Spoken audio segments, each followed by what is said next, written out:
Hello. We're back today with another video about a very well-loved character that the world fell in love with a few years ago, but fell more in love with a few months ago when the second season of Arcane came out, and that is Jinx. She is my favorite character from Arcane, and so I thought it would be good if today I gave you some book recommendations that have characters in them that are similar to Jinx. Now, none of these characters are going to be exactly like Jinx, but some characters can be fairly close. They share a lot of the qualities that I like in Jinx. They also have themselves.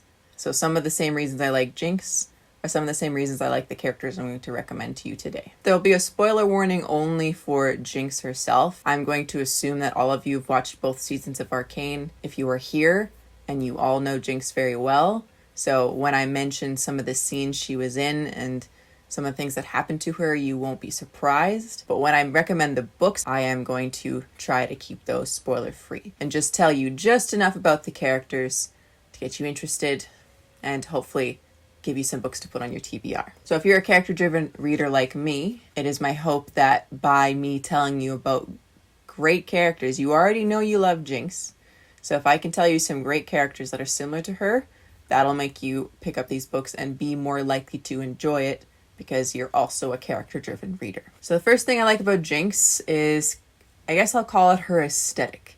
So in the show and also on the character herself, there is kind of like a neon childlike drawing aesthetic. She herself will draw kind of like childlike drawings, stick figure drawings, and writing on her weapons, on her body, on places around her, on objects.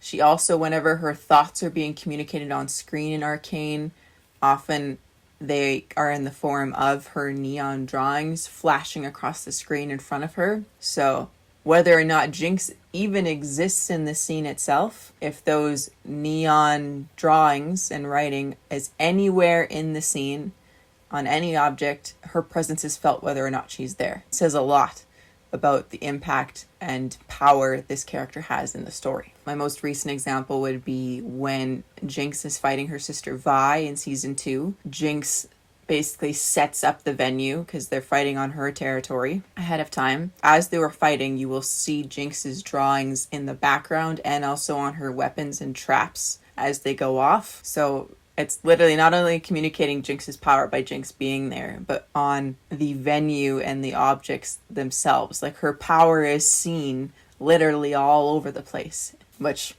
makes her importance undeniable. There's one scene during that fight with Vi where literally the drawing that Jinx did of her and her sister on one of the walls, when they break the wall during the fight, literally breaks the two sisters in half in the drawing. So lots of symbolism with Jinx and her drawings. People do say that League of Legends and Arcane are basically a music video company that make games on the side, because no one can deny that their emotional beats and their emotional scenes have impact. Some characters that I would recommend that I would also say have some sort of aesthetic, some sort of symbol that is strongly attached to the character themselves and is an impact in the story. One would be Katniss Everdeen from the Hunger Games series by Suzanne Collins, because Katniss Everdeen, obviously there's a strong symbolic attachment with her bow and arrow, because she is known as the best character with a bow and arrow. So if there's ever a bow and arrow in a scene or at a venue,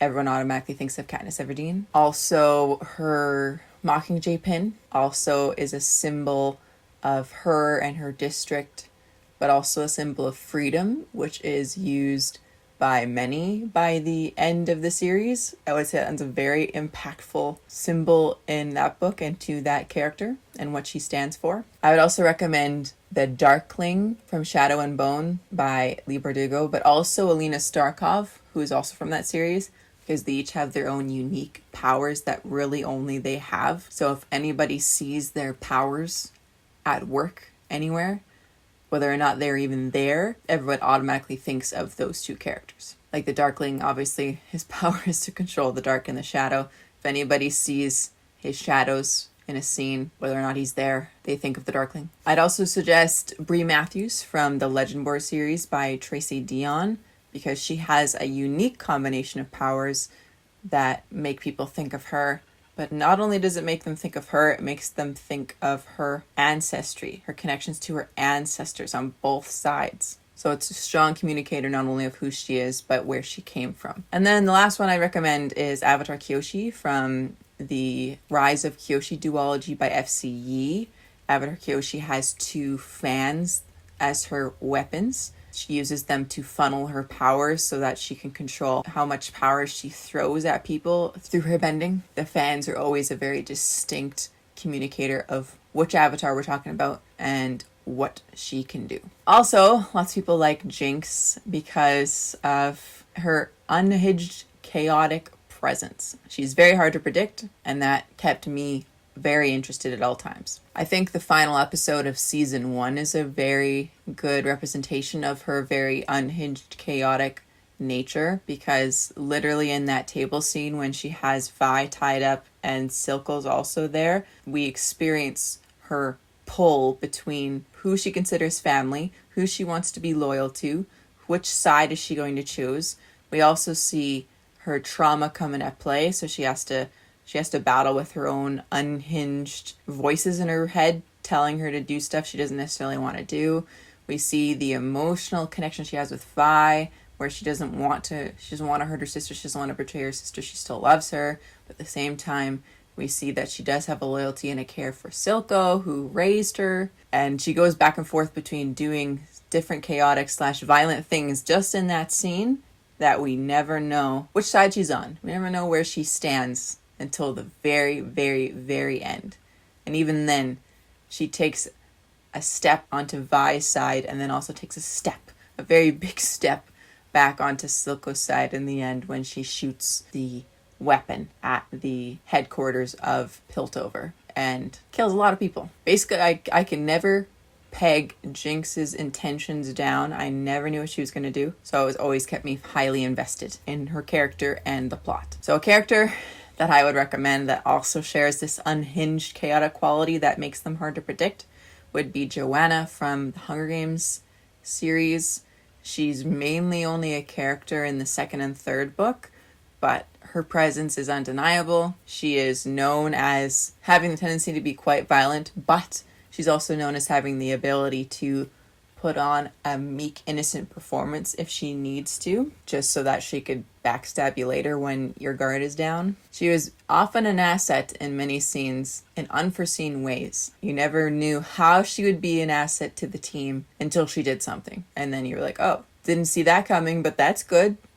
Let's keep going. What's she gonna do next? I'd also recommend Daisy Jones from Daisy Jones and the Six by Taylor Jenkins Reid. She is a female rock star from the 70s. She likes to party. The character herself, she only really acts on a whim. She doesn't like to do something unless she feels like doing it. And I never knew when she was going to feel like doing something. And then when she was going to feel like doing something, I never knew what she would actually do.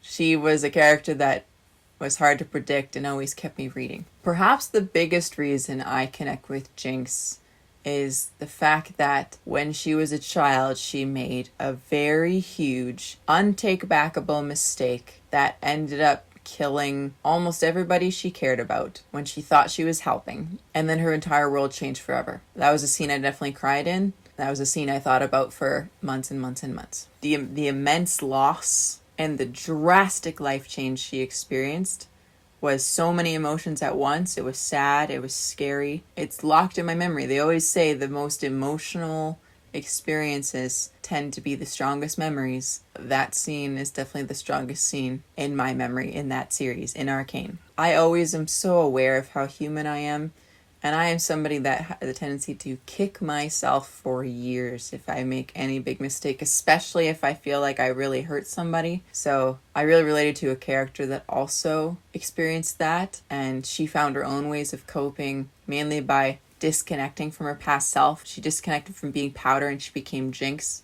so that she didn't have to associate with that choice, that decision she made as a child that changed her life so drastically. Some characters I would recommend. The first one I'd recommend that had a similar impactful mistake, life-changing decision would be by my favorite author, actually. So this is a character from a book called Exit Strategy by Kelly Armstrong. In that book, there's a character named Nadia, who is the main character, who in her job as a police officer made a life-changing decision that had her lose her job and lose the people close to her in her life. And the book series is basically her trying to create a life after the fact that can help her find people that can be in her life and love her for who she is. I'd also recommend Caleb Wildegast from, if anybody has watched Critical Role D&D games on YouTube or read any of the books, Caleb Wildegast's comic is one of my favorites out of all Critical Role comics ever. He's part of the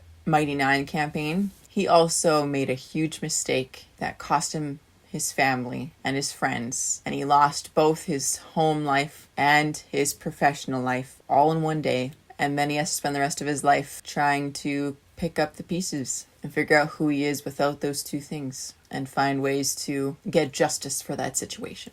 I also really relate to how Jinx has a love-hate relationship with herself. I find it really relatable whenever I see a character that struggles between feeling guilt and feeling shame, because anyone who follows Brené Brown knows that it's better if we do something wrong, we think of it more in terms of guilt, because guilt means you are still a good person, but you did a wrong thing, versus shame, where you think, I did a wrong thing because I'm a bad person. Because if you think I'm a bad person who does bad things, why would you ever change? I see that with Jinx a lot when she lives from shame mostly, that she is a bad person. So that's why she becomes Jinx. She's no longer proud, she becomes Jinx, because Jinx is a bad person, quote unquote, is somebody who does what she thinks she needs to do and without so much care for anybody else. I like how in Arcane she does go back and forth between I'm a bad person or I did something wrong and I want to fix it. So between the two seasons, we see her go back and forth between shame and guilt. One book I'd recommend is A Monster Calls by Patrick Ness, because there is a character in it named Connor. So this is a middle grade read, because Connor's about, I think, 11 or 12 in this book. And he is struggling to come to terms with his mother's cancer and all of the conflicting feelings he has about his relationship with his mom and about what he thinks of her illness, what he feels about her illness. I would recommend him in this book because, like Jinx, he's very hard on himself. He thinks he needs to be a certain way and feel a certain way, and when he doesn't, he is even more hard on himself. And obviously in the story there is a character that is a monster that is there to force him to confront his conflicted feelings about his mom and his life changing drastically. I'd also recommend a character named Billy from Daisy Jones and the Six. He's probably the other main protagonist of the book, and he's also a member of the band in the 70s, rock and roll 70s. But a big part of his character is the fact that he made a huge mistake before the book started, life-altering mistake that affected his wife and child. And in this book, that mistake is always just over his shoulder. It causes him to make decisions that are good and bad for him, partly because, again, I think it's that back and forth between shame and guilt. When he thinks I am a bad person, he tends to make more mistakes. When he can have those moments of I made a mistake, but I as a person can do good, he tends to make better decisions. The last reason I really like Jinx is because she had many opportunities for a redemption arc. One could argue whether or not she was redeemed by the end of Arcane, and I like that it's kind of up in the air. I like how it's not black or white. We don't know if she's truly forgiven for all the things she did. We know she made some good decisions and bad decisions. I think it's up to us as an audience to decide if she is redeemed or not. That was the main arc of her character, is here are these people and these opportunities for you to redeem yourself, move past your mistakes, and make better decisions. And through her trauma and her new identity as Jinx, those acted as obstacles to her redemption often. And the will she be redeemed, won't she be redeemed question left me in a high state of suspense throughout the series, and always had me asking, is she the hero, is she the villain? One could argue she's redeemed because she helped Isha and she saved Isha and other Zon prisoners from a Piltover prison. One could argue she's redeemed because she went and got Vi so that they can help save Vander. One could say that she's redeemed because she came and she helped Vi fight against Ambessa and Vander. One could say she redeemed herself when she sacrificed herself to save Vi in the end. So, another character who was very well known for the fact that he had a redemption arc would be Zuko from the Avatar series, but also the Avatar comics. He is also a character that had many opportunities for redemption throughout the series, and he did take some of those opportunities to some extent, and some he did not, similar to Jinx. And I won't spoil the ending, but if you like a character that has opportunities for redemption, Zuko is one of the best characters to choose and to read about for that exploration. I would also recommend Mr. Darcy from Pride and Prejudice by Jane Austen, because he is a character who behaved a certain way for a good portion of the book, and when he was confronted with the areas he behaved poorly, he does spend another portion of the book trying to rectify those areas. Whether he succeeds or not, I won't spoil, but again, he is a character that has opportunities for change and improvement, and he takes up on some of them. So those are all the character traits that I love about Jinx. There are a lot of reasons why people like Jinx, and if you like Jinx for any of the reasons I mentioned, then I would suggest you pick up the books with characters in them that I said also shared those traits. And the last thing I'm going to ask you, because I like my curiosity to be satiated, if you could tell me which character / book recommendations piqued your interest today in the comments below, that'd be great. I like to know which books are on people's radar, or which books I happen to communicate well enough that get people excited. So if you could, down below, tell me which character recommendations stuck out for you, that'd be great. And I will see you again when I pick another character to do a video on. I got a plan. We got a plan. See you next time.